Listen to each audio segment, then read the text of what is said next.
Hello, everyone. Today we're diving into the integration of WebinarJam with MailerLite. If you're new to MailerLite, check out the free trial link in the description below. For existing users, just log in and follow along. First, set up a Zapier account to connect MailerLite with WebinarJam. On the Zapier dashboard, click Create and select Zaps. If you need help, the Copilot is available for guidance.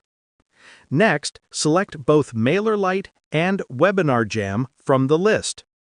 Enter all the required details on the right-hand side to link your MailerLite account. Click Sign In and log in to MailerLite. Repeat the process to sign in to your WebinarJam account. You'll need an API key from your WebinarJam settings.